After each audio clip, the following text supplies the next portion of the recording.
This is day one of hiking the Cotswold Way. This is a 100-mile hike through the Cotswolds of England. It starts in Chipping Campden and it'll end in Bath in about 10 days. I stayed at the Volunteer Inn in Chipping Campden last night, so I could get an early start this morning. I also met some fun girls at my hotel who are also starting the hike today, so I'll be going with them today from Chipping Campden to Broadway. Now, the traditional 10-day hike actually would have me going to Stanton, but I wasn't able to find accommodation because I kind of started booking this pretty last minute. So instead, tonight I'll be glamping at Rookery Farms near Broadway Tower and making up for the distance I lost today tomorrow. But I feel like day one was a perfect introduction to the entire Cotswold's Way. We could not have asked for better weather. It is sunny, it's in the mid-60s, and it's projected to be like this for the entire week. The views are absolutely gorgeous, and it was just overall a very enjoyable walk through the day. We made it to Broadway Tower around lunchtime, stopped, had tea and scones, and then per a tip from our taxi driver the day before, he told us to go to Snowshill, which is not on the route. So we got off route, went down to Snowshill, went to a local pub,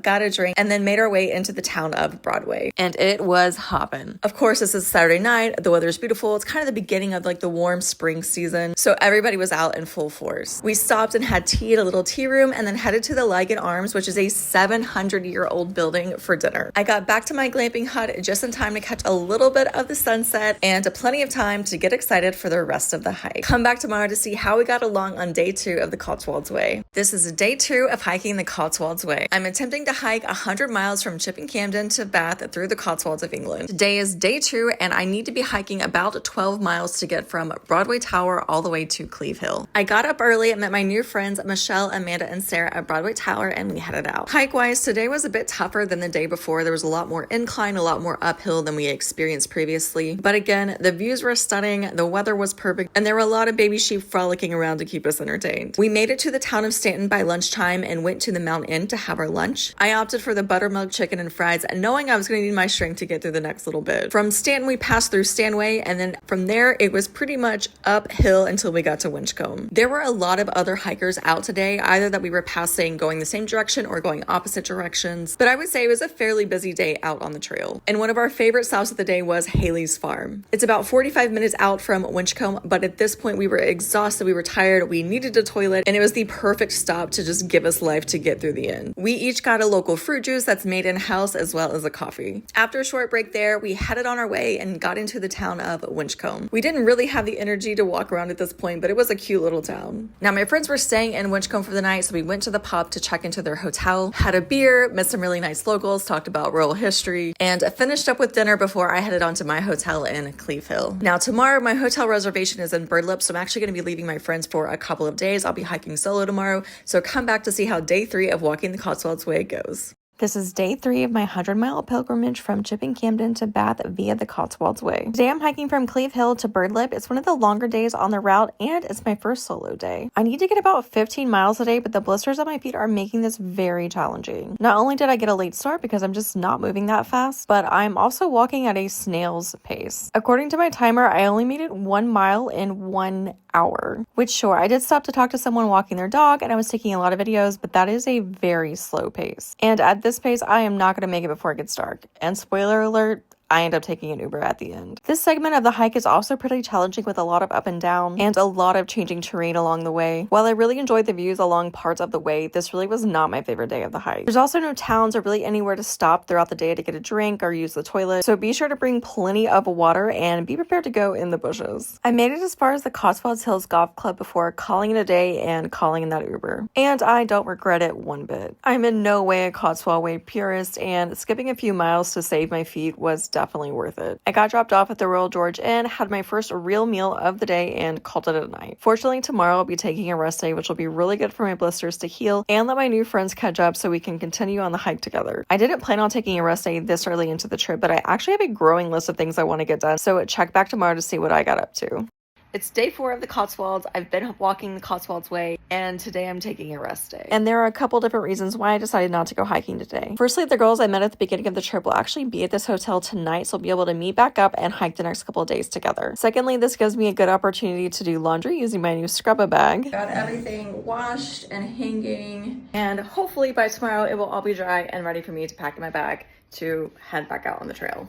And thirdly, this really gives me a chance to take care of the blisters on my feet. Not all the towns we stopped in have had pharmacies, or they were already closed when we got there, and so it's been really challenging to stock up on what I needed. Funnily enough, the actual pharmacy I tried to go to's power was out, so I had to go to the co-op next door, but I was able to find what I needed. Taking this rest day allowed me to do a few other things that I needed to get done, like some serious stretching, organizing all the content I've taken so far, catching up in my journal, and figuring out my accommodation and hiking segments for the next few days. Even though this rest day wasn't planned, it was definitely helpful and very productive. I'll be back on the trail tomorrow for day 5 of my trip and day 4 of hiking the Cotswold Way. This is day 4 of me attempting to hike 100 miles from Campden to Bath via the Cotswold Way.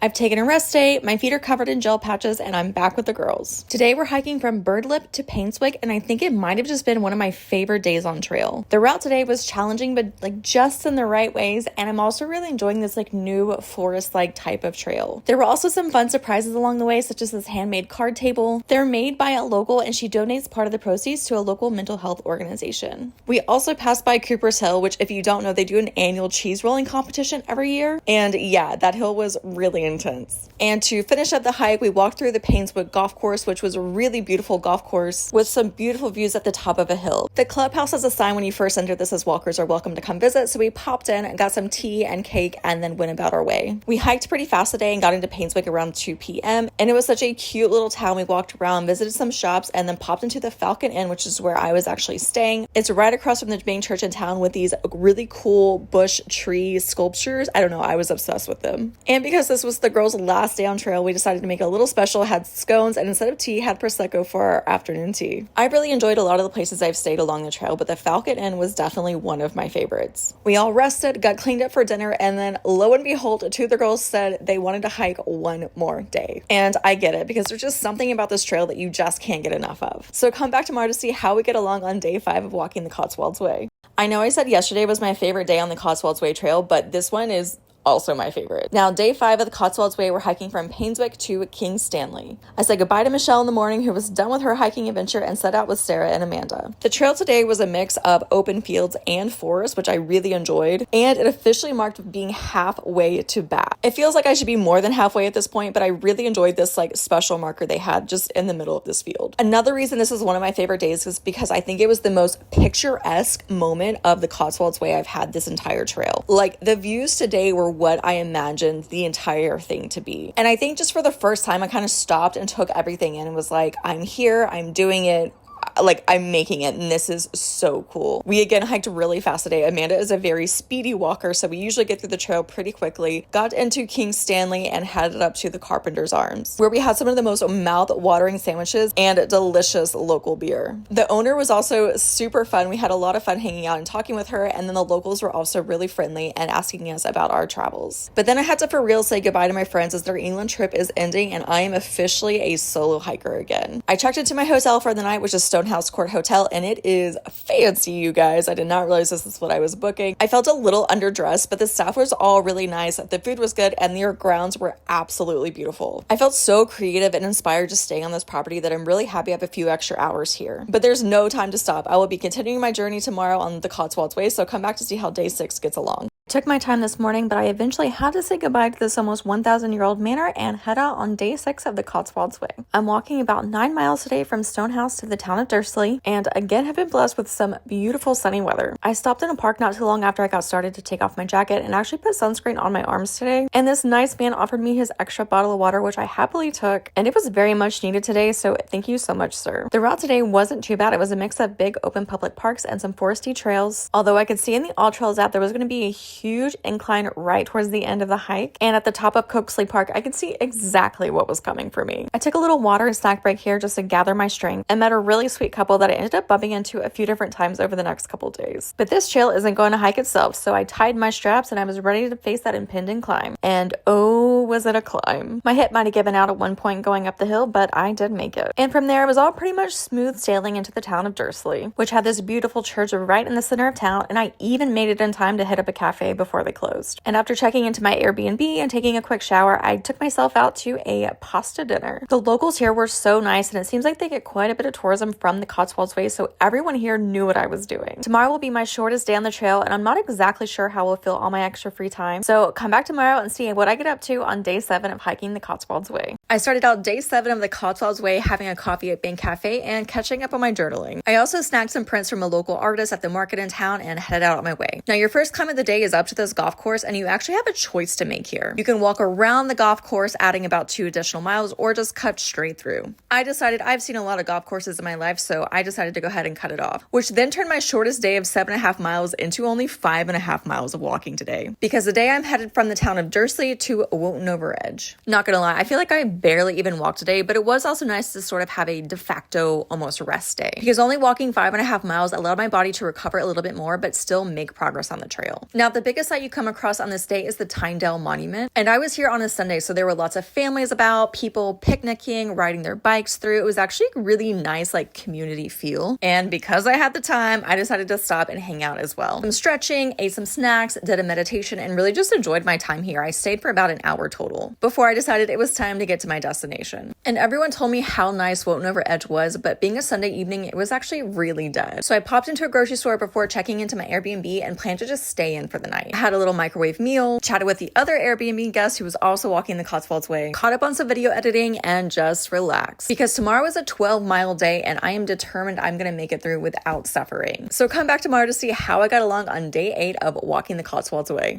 Only 3 days left to go now. This is day 8 of hiking the Cotswolds Way. I got my feet all doctored up, and I headed out early today because I'm hiking 12 miles from Wotton under Edge to Old Sodbury. This is my last big day, and I was determined for it to go way better than day 3. The weather today wasn't too cold, but it was really gloomy, which just made it easier for me to put my head down and just walk as fast as I could. And the trail today was probably the most obvious it's been this entire trip, and pretty mild as far as incline goes. About an hour into the morning, my new friend Hamish from Australia caught up with me, and we walked together for the rest of the day. And this really made the whole day just like fly by. We stopped in Hawkesbury Upton for a coffee and tea, but outside of that, we really didn't take very many breaks. He was actually hiking a little bit further than me today, so he also needed to stay on pace. We said goodbye in Old Sodbury, and I made my way over to my hotel for the evening. It was about a half mile off trail, which that is one of the hardest things to figure out when you're booking this all remotely. Which accommodation is like right on trail, which is off just a little bit, and what is a little bit? Because when you're walking it, an extra mile or two makes a huge difference. But anyway, I still made it pretty fast today. I checked in by 2:30, took that extra time to shower, rest, do a little bit of laundry, and catch up on my journaling and video editing. I really underestimated how many different things I'd want to do at night when I got in, and I was already super tired. So it's really nice having these days where I have a little bit extra time in the evenings. Anyway, the weather is supposed to turn tomorrow, so come back for day 9 to see if I had my first day of walking in the rain. I keep telling myself it's about the journey and not the destination, but as I started day 9 of the Cotswolds Way, I was starting to be ready for this journey to be over. It was cold, it was windy, and there were ominous clouds following me the entire day. But fortunately, I wasn't walking too far, only about 8 miles from Old Sodbury to Cold Ashton. And while this was my least favorite day on a trail, there were some nice surprises throughout the day. The first being this field of bright yellow flowers. They were so pretty. There were so many of them, and it just looked like this huge field of yellow highlighter. And especially against the gray sky, they just really stood out. And this was actually right at the beginning on my walk from my hotel to the beginning of the trail, so it wasn't even technically on the route. And the second one was coming across Durham Park, which if you're a local, you probably know what this is, but I had no idea what I was walking into. It's this huge, beautiful historical estate just a few miles from Cold Ashton. The tulips were in full bloom. There was a place I could sit inside and get a hot chocolate to warm up. And the third surprise was coming across the Cotswolds Way message box. This was one of the few days where I hadn't seen anybody on the trail, and I was starting to feel a little bit alone after having so many people to walk with this whole time. But reading all the messages of encouragement and seeing how many people had actually come through that day made me feel part of this larger collective and less alone. And it ended up being one of my favorite parts of the day, because walking into Cold Ashton, it got cold, it got windier, and it did start to sprinkle on me. And that farmhouse I was so excited to stay in, I had a really hard time finding it. So while I thought I was getting in around 3:30 or 4, I actually did not make it to my accommodation until 6 p.m., which did not make me a happy camper. But the host was really nice. I ordered some food in, I got a shower, and I just decided to relax for my very last night on the Cotswolds Way. Because tomorrow I will be completing my 100-mile pilgrimage through the Cotswolds, so come back tomorrow to see me finally cross that finish line. Last day, best day, because today today is day 10, the final day of the Cotswold Way. I'm walking 10 miles from Cold Ashton and finishing in Bath. This is what the 100 miles has been leading up to, and I am so happy that I'm finally finishing today. The sun is shining, my attitude has been adjusted, nothing is gonna get me down. I started out with a quick breakfast and then headed out onto the trail by 9:45 a.m. I was told that half the day I'd be walking through fields and the other half I'd just be walking into Bath and you could see it the whole time, which was kind of true, but I would really say it was more like 80% fields and a 20% city. I really enjoyed the first 8 miles of this trail today. The fields are really nice, the views are really pretty, and it changed up just enough to kind of keep it interesting. And seeing Bath in the distance was super motivating. But descending into Bath and walking the last 2 miles through the city was a completely different story. You go from grass fields to concrete, quiet nature to busy city life, and all of a sudden I felt very out of place. Not to mention they add some really intense hills those last 2 miles, which is just so mean. And it's hard because you feel like you're there, but you're not actually to the finish line yet, but just keep pushing through because seeing that final marker at Bath Abbey just made everything so worth it.